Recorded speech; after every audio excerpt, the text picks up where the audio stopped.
We can all acknowledge the importance of text in the design process. Text acts as one of the primary modes of documenting design knowledge generated by the actors.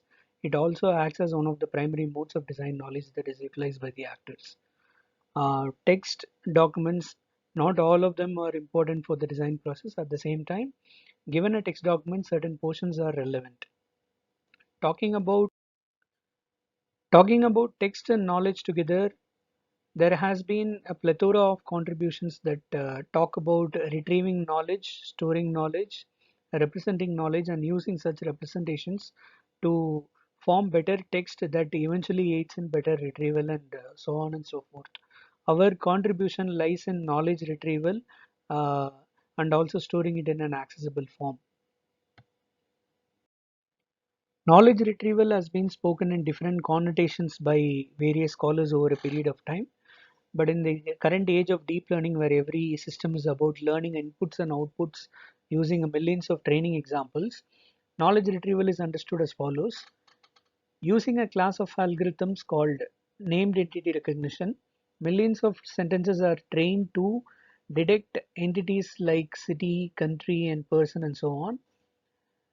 Using another class of algorithms called relation prediction, the labeled sentences are trained to predict the relation between any two entities in the sentence. So using a combination of these two models, we will be able to extract graph representations like these from natural language text, and using yet another class of algorithms called graph embedding approaches, it is possible to embed the constituents of a graph into a vector space where we can quantify the relations as well as infer new relations among entities. This is how the contemporary state of the art recognizes knowledge retrieval, but using these models directly to engineering design text can be a little tricky. Let us consider this example. Upon feeding this text about nanoceramic coating into one of the named entity recognition algorithm, which is trained on DBpedia and Freebase, it is able to detect entities that are like quartz and nanoscale that are also found in Wikipedia. But in a desired situation, we would like such algorithms to detect entities like nano ceramic coating or collocations like layer of protection or even combination of words like microscopic imperfections. And eventually you would like the relation prediction algorithms to predict engineering relations like to, penetrate, provide, and fill, and so on. So we desire that the text shall be converted into a graph representation like this.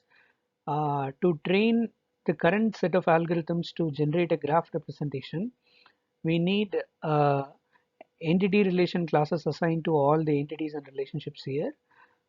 We need an appropriate training data for training such models. And most importantly, we need the labeling expertise for identifying entities and relationships from the text. Since this infrastructure is not available with us currently, we take a bottom-up approach where we look at the text and identify the basis of design language that allows us to interpret entities and relationships from text. And using such basis, we propose that certain rules could be formed to extract a graph representation like we have shown here. Upon discovery of such a basis, we will be able to propose a rule-based extraction of design knowledge from the text, and such a knowledge will eventually guide us to discover knowledge categories to train these kind of algorithms that will be eventually applied to other kinds of engineering design text. To discover such a basis, we primarily use the patent document. A patent document is a technical description of an artifact that follows an inherent linguistic structure that remains consistent throughout the patent database. Uh, that structure in turn allows us to discover the basis of producing language within the patent document. So a patent document is broadly divided into 5 to 6 segments. The initial segments that talk about classifications, references, and inventors, this is not relevant to us. The actual design knowledge is communicated from abstract, summary, description, and claims, and so on. So Abstract provides an overview of the patent document, but it gives a very minimal information, although it is easier to process. We do not consider abstracts in our work because of the minimal design knowledge communicated in this section. If we delve into summary and descriptions, we'll be able to extract a large portion of design knowledge. But the language used in these sections are pretty much similar to other documents like research articles and textbooks and so on. So it is very difficult to discover the basis of language that is behind production of this kind of text. So keeping aside this section for now, we delve into claims. Claims have certain syntactic and lexical properties that are favorable for extracting the linguistic basis. So a claim is always written in a single sentence.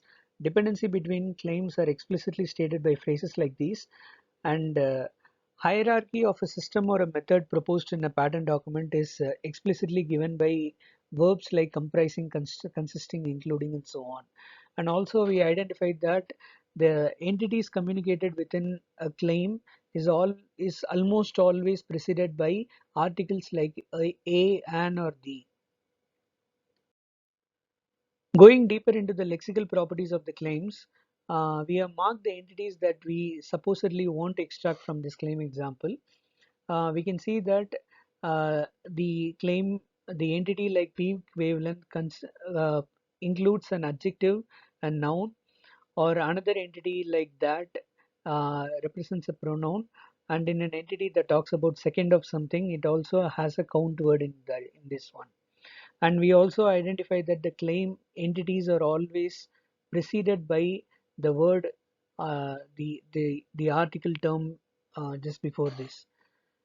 We see that entities are explicitly related by verbs that occur between these. Uh, Although there are relationships like is greater than or of the, we do not consider such kind of relationships in our work. We stick to the direct relationships that are given by single verbs.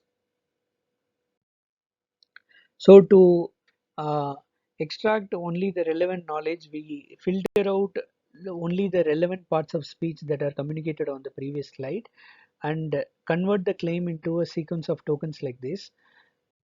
The first pre-processing that we do here is that uh, the word that or which points to the previous entity. This alone does not carry any meaning, but uh, it carries meaning only within a particular context. So to resolve an ambiguity caused by these terms, we break the claim at a point where this term is found, and we restart a new segment of the claim from the previous determinant. By doing this, we will be able to segment claims into these three segments in the example, and we process these individual segments separately. Considering a segment, we know that an entity starts with an article which is given by a parts of speech called DT. We continue to concatenate the terms that follow this article until we come across a verb or the end of sentence, so that we'll be able to extract entities like this. And once entities are extracted like how we had shown in the previous slide, we capture relationships as the verb that occurs between any two entities. And when we do that, we'll be able to extract a fact like this and another fact like this from this particular segment. There is an exception when it comes to a hierarchical relationship like comprise. Sometimes sometimes segments talk about A comprises B, C, and D. So the relationship comprises is duplicated for A, B, A, C, and A, T. So we apply that rule only when we encounter hierarchical relationships like comprises or constituting and so on. Uh, and we follow this procedure for all segments within a claim and all claims within a patent document. So we repeat the previously described procedure for all 6 million patents in the patent database, and the graph that's extracted for each patent is stored in a patent dictionary and arranged in this particular format. In a pattern document, we store the graph in this particular format, where entities are given by a list and the relationships are stored like entity comprising entity, entity comprising entity, and so on. And these dictionaries could also be visualized using a graph format like this. Upon preliminary examination of different graphs that we have extracted, we notice that uh, broadly two kinds of relationships exist within such representations. First one is the hierarchical relationship given by words like comprising, constituting, including, and so on. And there is also other kinds of relationship that talk about adjacency relation or pressurized or mounting and so on. So other kinds of relationships are there. So the term comprising is not only specific to uh, physical technical systems but also certain methods. When authors write the documents like method comprises so and so steps, and steps 1 and 2 are related in a certain way.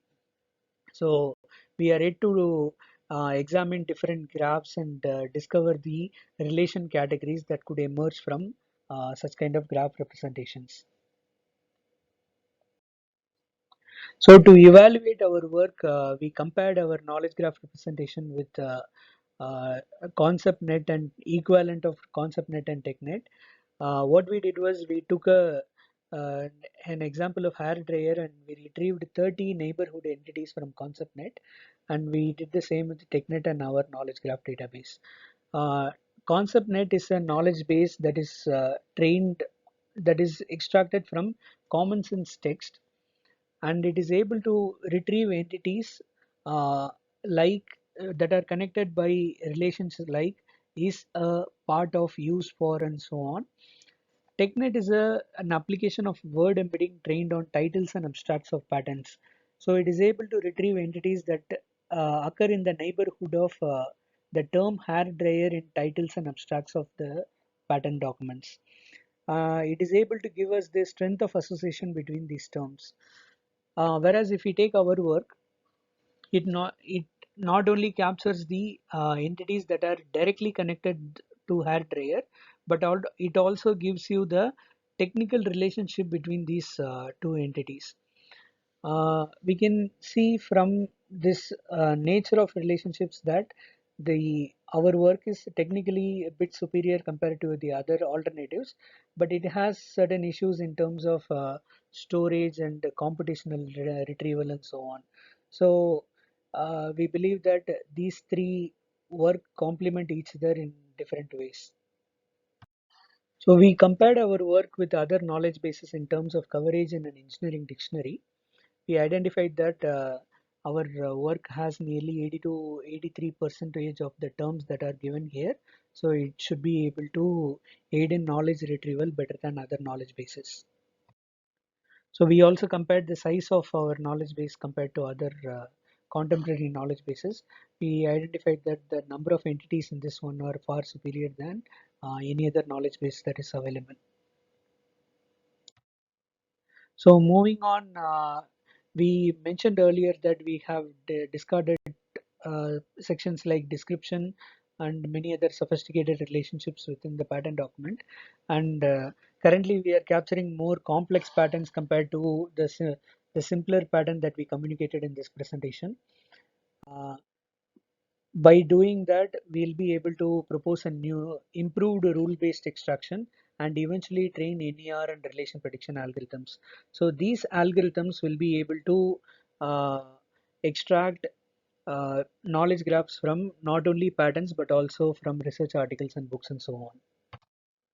And thank you.